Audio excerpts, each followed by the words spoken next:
Oh my gosh. Oh my gosh. What if, and I'm just throwing a theory out there. What if this was to get back at Kim Kardashian and have Harry be doing something that could take viewers away from Kim Kardashian's live that was happening at 6:30 p.m. yesterday? That may be part of it. Meghan is the type of person to try to retaliate against people she feels that have wronged her. She always claps back. So I would not be surprised if that is a technique that she did. Welcome to Revealing the Narc. Join me as I highlight narcissistic traits in celebrities and public figures. Everything here is in my opinion and not professional advice. If you enjoy the analysis, please like and subscribe. What a wild couple of days it has been. I have been covering the Brian Walsh trial on my other channel, Revealing the Crime, and I have fallen behind on the Harry and Meghan news. A lot of it happening yesterday. So let's talk about all of the things that I've missed just over the last couple of days. And let's get right into it. But before we begin, let me introduce myself. My name is Tiffany, and this is Revealing the Narc. Let's put on my glasses because what I'm going to do is go through an article in the Daily Mail that is talking about Meghan's special. So, what we'll do is we'll go through this article and however, before we do that, look at these pictures of Catherine, Princess of Wales. Absolutely fantastic. This was yesterday from the German state visit. We know Meghan's game. We know what you're trying to do. But you know what? You know who wins? This gorgeous woman. Look at her. The warmth, the smile, the authenticity. It's unmatched. It's unmatched. Someone earlier in my live I did yesterday saying it's not fair to compare Meghan to, Meghan's TV show holiday appearance versus Catherine at the state visit. Exactly. There's no comparison. And that is kind of the point that Meghan gave all that up. This article is titled Scathing Reviews Continue to Roll In for Meghan's Condescending and Out of Touch Netflix Christmas Special as international critics brand the episode unwatchable. It begins, the Duchess of Sussex tells an American chef how to make crackers and reveals she puts a love letter inside the one she makes for Prince Harry in the new episode. But reviews in the likes of the Washington Post, Irish Times, and Sky News Australia have been as brutal as many were for the first two series of With Love Meghan. And this is it. We knew it was going to be terrible. We all knew. None of us are surprised. I'm not surprised. I'm sure none of you are surprised either. Another major thing that happened yesterday, and the article here is talking about it, is that Meghan's father, Thomas Markle Sr., is in intensive care in a hospital after undergoing emergency surgery in the Philippines. I was able to catch a little bit of Dan Wooten's show earlier today, and he mentioned how he is close friends with the Markle family, and there is some information that is not coming out, but that this is a serious condition. My thoughts and prayers and well wishes for the entire Markle family. I hope that they are all able to heal and come out stronger. Then we hear about a Washington Post critic saying that the Duchess's Netflix show is not exactly the future that she imagined because her repatriated, I hope I pronounced that right, future would have been unimaginable to anyone.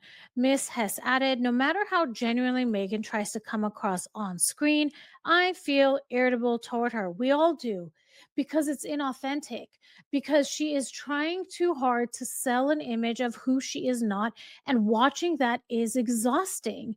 There are going to be a lot of clips that are going to come out that I will make about how hypocritical it is, the things that Meghan said on that show, because I remember watching it and it was like, eye roll, Meghan, the thing you're advising against is the same thing you're doing. So stay tuned for all of that. What I want to do now is go through some of the clips that are in the Daily Mail article. So let's do that. Okay, here we go. Tone on tone, as well as a wax seal. One of the best hacks, you can make them all in advance.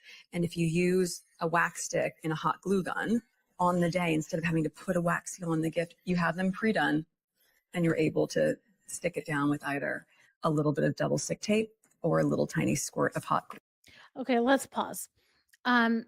I'm not one to wrap gifts, okay? I'm the person that puts everything in a gift basket, or if it's an Amazon gift, I get it already pre-wrapped. This part of her special, I did not, I mean, what part did I enjoy? But I felt it wasn't very helpful because she went through the movements incredibly fast. Like if you're trying to teach people how to do it, I don't think anybody would have learned. Like, she doesn't tell us how to make these wax seals. Unless I completely missed it, you all let me know in the comments, but I didn't see anything of that nature at all. Let's continue the video. Glue. You just go to one of the vintage stores that have Okay, so then she mentions that it is so difficult, how do you wrap a wine bottle? And I believe she said this was a Japanese method that she's using. She uses a scarf, and I'm going to mute this part because, well, maybe let's listen to it with the audio. Here we go. the bins of scarves that are a few dollars each.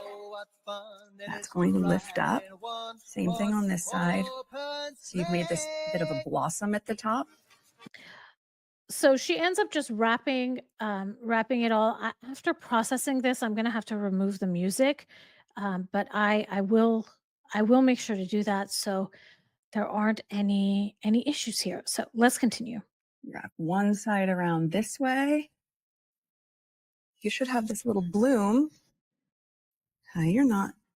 So let's pause here. At least this one, she went into greater detail about how to wrap it. So this one, she gives more instruction than the majority of the others. Let's continue. While you're here, hold on.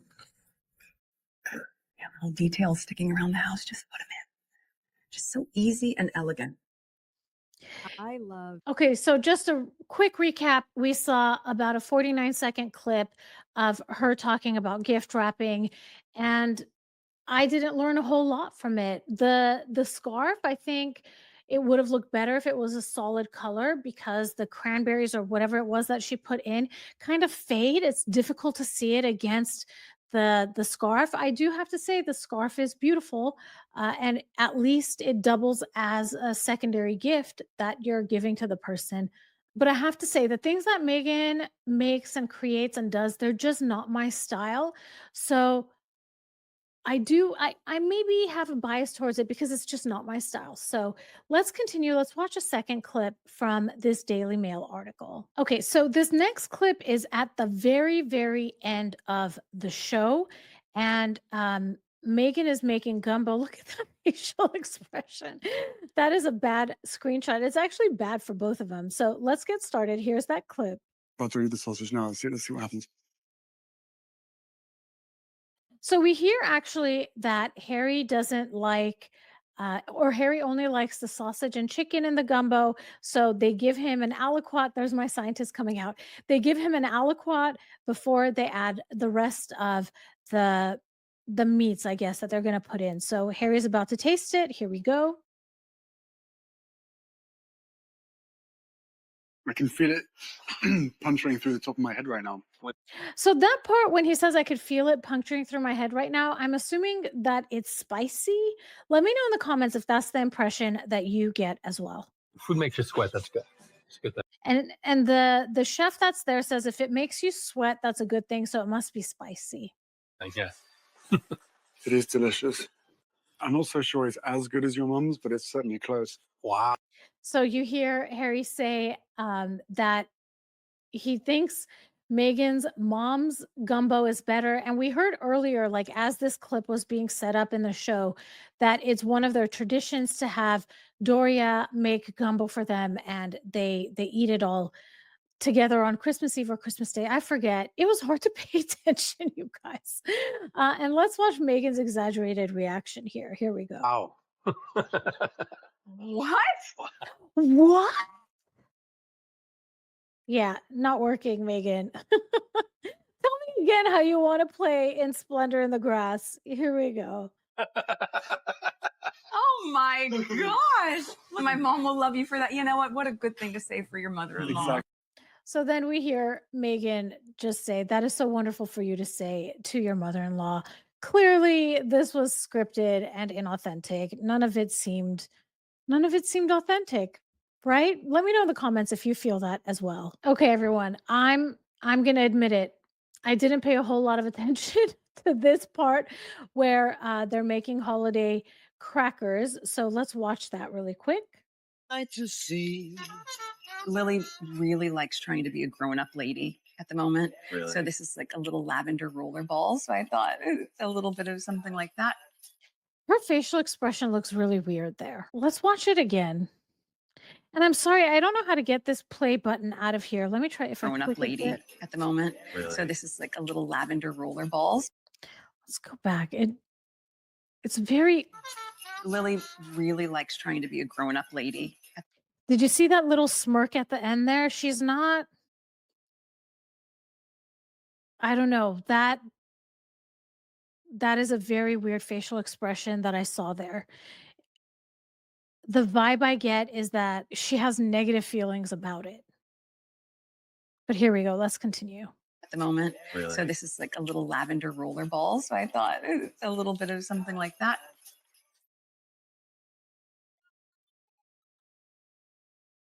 Okay, so then she wraps it up. Let's continue. And I keep pausing because I want to make sure that I don't get any copyright issues here. You know, like when you make a pancake, the first one's always bad. Megan will never admit that her first pancake is ever bad. I mean, actually, she buys them frozen, right? Here we go. Of course. This is my bad pancake. I'm just getting rid of this one. I'm starting again. My husband's has a little love letter, a chocolate, a little hat. What's up with a little what does that even mean? A little hat? Let's continue. Now I have a rhythm going. Yeah, exactly. Got into the groove. Now I feel good. I mean, I think that's kind of beautiful. One thing I want to mention too is there were some horrible puns throughout that whole thing. Like cringe, cringe, cringe. It's great. And think about how great that would look on a table setting. I don't know what you're talking about, Megan. Ring a ding ding, it's Christmas. Now I'm on to Archie's and I'm doing burgers and he loves the color red. Ding ding, there's fun and So it seemed like Megan gave a lot more thought, I guess, or a more high ticket item to Lily. We're not surprised about that, are we? Yesterday, Resting Dollface and I, we did a live stream and we talked exactly about that, the golden child and scapegoat dynamic that happens in these types of families, and how being the golden child is not necessarily easy either. The scapegoat gets the outward hostility, and the golden child has a heavy burden to carry. As time goes on, those roles, I'm sorry, can reverse. And how awful to be the golden child and then one day have that taken away from you. How confused must you feel? And the same for the scapegoat turning into the golden child. I actually want to do a video about the Murdoch family and this golden child scapegoat dynamic that I think definitely existed within that family. But that will come out on my Revealing the Crime channel. So if you're not subscribed, please go subscribe there. It will be coming out hopefully soon. Covering the Walsh trial has been a great experience, but it's a lot of content. We sit through about 7 hours of trial a day during my crime Revealing the Crime live streams there. Okay, let's watch Megan buy a Christmas tree. Here we go. Time each year. I think this is the one. It's a great So she picks a tree. I think this is the one, she says. tree. Okay. Well, thank you. You're welcome. And notice, I mean, we knew this. The children are out there with her when she picks the tree. And of course, I mean, this is all done for the camera. We don't know what they do in private family time. Maybe they do go buy a tree all together. Let's continue.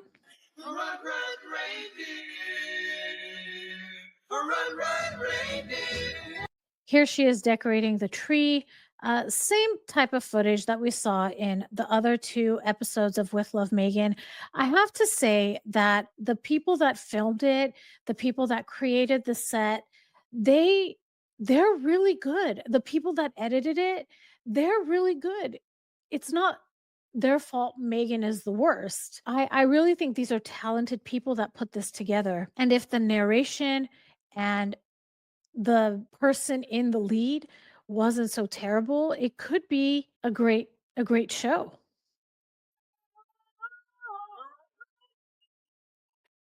That's very sad that they have Guy's picture on an ornament there. I didn't notice that. When this was recorded in the show, we see that Guy was actually still with us. We found out earlier this year, though, January of 2025, that Guy had passed away. So this tells us that this footage for the holiday show is at least almost a year old. We don't know what time last year she actually went and recorded all of this. A lot of people speculate that it was during the time when she recorded with Love Megan. So I think this was end of spring, early summer of last year. But we'll get into that in a little bit. Let's continue. When I string the lights on a tree, I do inside, so it's lit from within, and on the border, right on the outside. And the same with ornaments. You want to find I don't know. I've never had anyone teach me where to put ornaments and lights. I've just put them wherever. Maybe there's an art to it. I don't know. You all let me know in the comments if there's like a technique that you follow. I've always just put it where I thought it looked the best. I never thought about putting the lights on the inside and on the outside and doing the same thing with the ornaments the placement for them where they're going to find their light. where they're going to find their light. It's word salad. What does that even mean? Ornament, when you speak about something finding their light, isn't that usually something that's alive? The ornaments are not alive. I just love having a tree up. There's just Everybody loves having a tree up. And that's the thing. Like, we can't connect with Megan. She's not saying anything profound. something about it that in one area in your house, you're able to really encapsulate your family story. Okay, your family story, Megan. What is on let me see what's on your tree. Let me see what family story you are telling with your tree. I wanna see. I wanna see. And also, I wanna say that you don't need a Christmas tree to tell a family story. You can do that in a photo frame. Megan, didn't you create a vision board with your family on it? Isn't that your family story also? Can't you use a photo album to do it?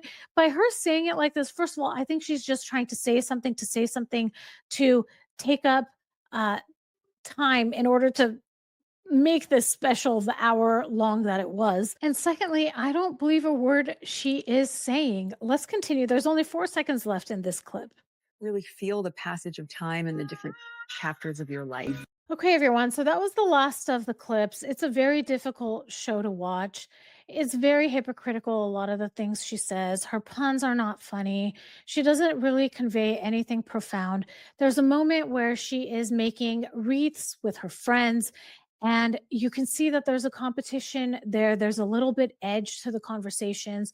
You'll see clips coming out soon, just like all my shorts that I do, because I mean, Megan can't hide who she is.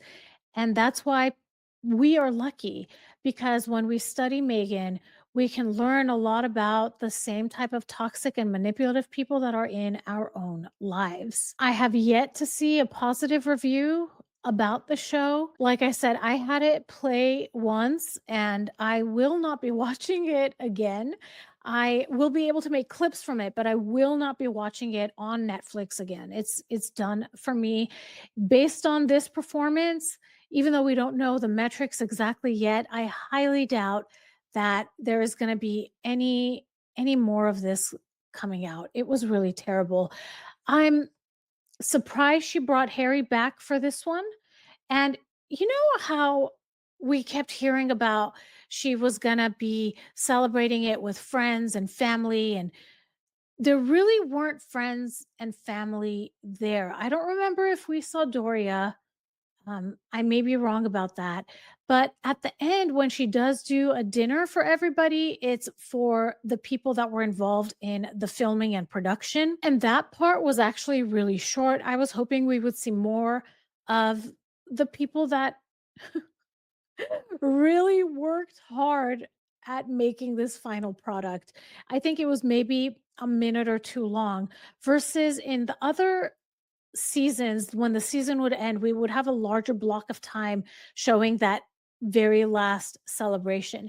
We also heard today that Meghan released some chocolate bars on her As Ever site. I think there are 3 different flavors, and it's pretty amazing because yesterday I did a live stream with Resting Dollface and Royal Daily Team. Michelle was in the chat, and Michelle said, I expect that Megan is gonna drop some chocolate bars, and that's exactly what she did.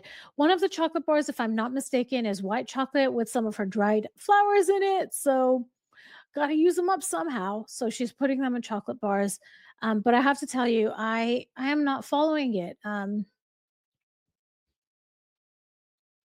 It's just the same thing with Megan over and over again. I also heard about Harry being on the Stephen Colbert show and how terrible it was. It makes me wonder why did this happen on December 3rd? Oh my gosh. Oh my gosh. What if, and I'm just throwing a theory out there. What if this was to get back at Kim Kardashian and have Harry be doing something that could take viewers away from Kim Kardashian's live that was happening at 6:30 p.m. yesterday? That may be part of it. Megan is the type of person to try to retaliate against people she feels that have wronged her. She always claps back. So I would not be surprised if that is a technique that she did. So everyone, thank you so much for being here and watching this. I've been spending a lot of time on my Revealing the Crime channel watching the Brian Walsh case. Today was day 4 of the trial, and we are seeing some wild things happening. We're actually learning quite a bit about body language and interactions that are happening there as well. So if this is interesting to you to find out about the judicial system in America and watch all of these expert testimonies, it's not too late to join. We're only on day 4. The prosecution has not rested yet. There's a number of witnesses that are still coming. Feel free to join us. I have a link to that channel in the description of this video, so please feel free to join us. I'm trying to do recaps of the trial every single day, but it's been hard to keep up with it because, as you can imagine, we're live streaming the trial for about 7 hours. There's a great group of us that are chatting as we're watching it.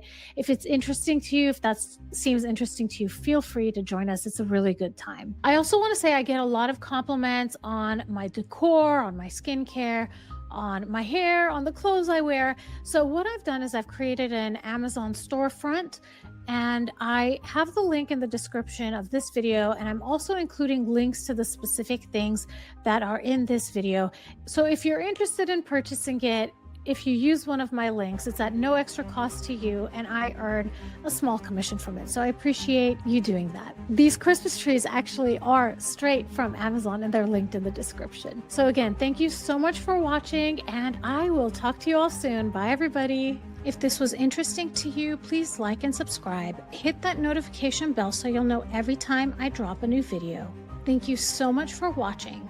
If you enjoyed this video and you're looking for a meaningful way to support something beyond the screen, I'd love for you to consider making a donation to the National Domestic Violence Hotline in lieu of super chats and super stickers. They provide 24/7 support and resources for people in unsafe or overwhelming situations, whether that's emotional, physical, or just hard to name. Their information is on the screen should you need to contact them, and you'll find the link to donate in the description of this video. Every little bit helps, and it means a lot. Thank you again for watching, and I'll talk to you soon. Bye, everybody.